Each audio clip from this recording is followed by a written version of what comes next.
Valuable ba sa atin ng Panginoon? Kasi kung may value siya, handa mong iwan yung lahat para sa Kanya. Napakataas po ng standard ng pagiging tagasunod ni Kristo. Ang akala lang po kasi natin, basta nag-iika po ka, nag-o-offering naman ako eh. Nagtatides pa nga ako, faithful nga ako mag-tides eh. Kung hindi mo daw kayang talikuran ng iyong sarili, yung luma mong buhay, yung pangsariling kapakanan. Amen? At marami pa pong iba.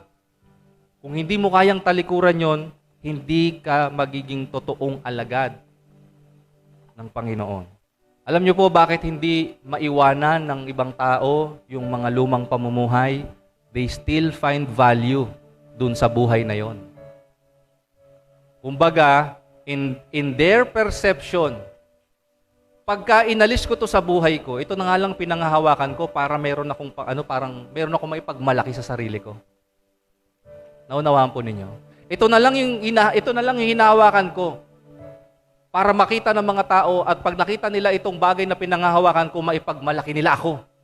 Kita niyo po 'yon? That's selfishness. That's self-centeredness.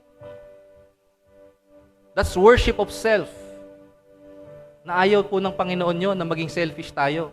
Ang gusto niyang hawakan mo is siya. Hindi tayo nagtitiwala sa dami ng pera natin sa bangko. Hindi tayo nagtitiwala sa dami ng kaibigan natin dito sa mundo, although that's good. Okay? Pero hindi doon ang tiwala po natin, ang tiwala natin sa Panginoon.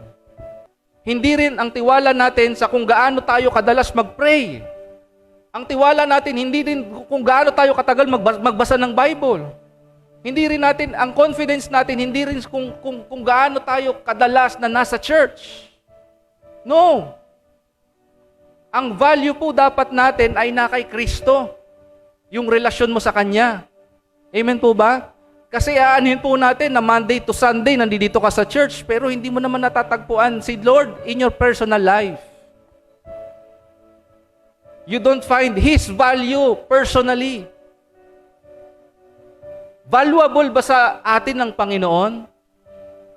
Kasi kung may value siya, handa mong iwan yung lahat para sa Kanya. If you value Him most,